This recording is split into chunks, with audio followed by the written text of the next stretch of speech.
Hey guys, welcome back to the channel. In today's video, we are going to be talking about bird mutations, specifically finches, because that is what I breed and what I love.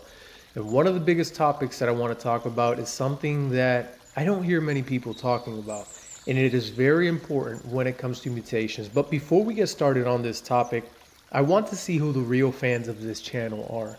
If you're a true fan, and you've been following me from the beginning, you know that we have a series in this channel called Aviary Releases, where I release new species into the aviary, document the release, and talk a little bit about that species.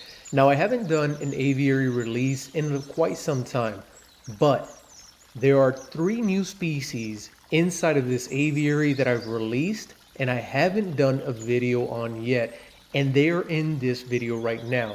So, if you can spot them and you see the 3 new species that are in this aviary, go to the comment section below, type the name of all 3 new species, and let's see who gets it right. Alright, so let's get started with this video talking about mutations. One of the things that I want to focus on in this video when I talk about this mutation is that there's such a large variety of different species mutations, and unfortunately they're popping up more often now than they ever have been in the past. You're probably wondering, what are you talking about? What do you mean by this? Well, let's talk, for example, about the starfinch.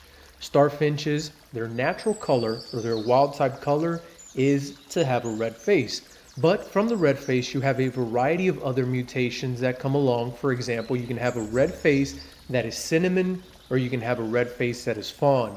Not only that, but you also have the orange face mutation or the yellow face mutation. And from there, you can also have the cinnamon or the fawn. Then you have the yellow body and so on. Same with the parrot finches. For example, let's talk about the blue face parrot finches. You have the normal blue face, which is the wild type color. And then from there, we have the Lutino blue face parrot finch, and we have the yellow body face parrot finch, and we also have the pieds. Now, these mutations are within a variety of different species, and unfortunately, as time has progressed, we have gotten further and further away from the natural wild type colors because, let's face it, for many people, the money is in the mutation. The rarer the mutation, or the harder it is to get certain mutation, the more money people are willing to spend on that bird. And I'll give you the perfect example. The red-throat parrotfinch, if you have a normal wild type colored parrotfinch, you could probably sell it for about $100 to $150 each one, depending on your location, obviously, and what they're going for in that area. Now, if you have a Lutino parrotfinch, they're not going to go for the same price. Now that Lutino is going to go for $300 to maybe $350, depending on the seller, the location, again, supply and demand. All these prices vary from place to place. And when I'm telling you these numbers, I'm talking about US dollars. So the majority of people are focusing on breeding certain mutations, and they're not focusing enough on the wild type colors. And you're probably asking yourself, well, you're talking about all these mutations and what we should do, but how about you? What are you doing? Because I've seen a lot of your videos, and quite frankly, you have a lot of mutations. And that is very true.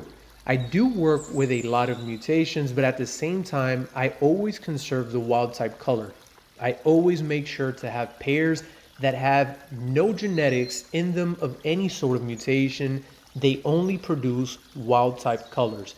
So it is always, and it is very important to try and do the same thing, because the last thing that we want is to get so far away from the wild type color that we have a hard time getting that color back. And I've seen this over and over again. I've bought, for example, with the starfinches, so many of them that I have taught to be just regular wild type color birds, and they end up producing fawns, or they end up producing cinnamon colors, or they're split to this, split to that. And it is very hard at times to know what type of mutations might be inside of the genetics of certain birds.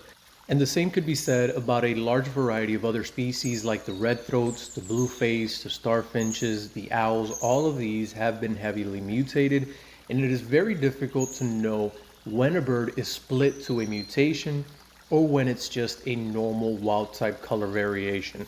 And trust me when I tell you, there will come a time in aviculture when the wild type color will be worth more money than the mutation. And that is because we're going to get so far away from that wild type color, and it is going to get so hard to get just those normal colors that they will be harder to find, making their price go up in value. And this is very unfortunate. So hopefully you can do your part at home and make sure that while you are breeding those beautiful mutations, because quite frankly I love them and I find them very interesting and very exciting to breed them, so while you are breeding those, always make sure to try to also conserve the natural colors of the species that you're working with.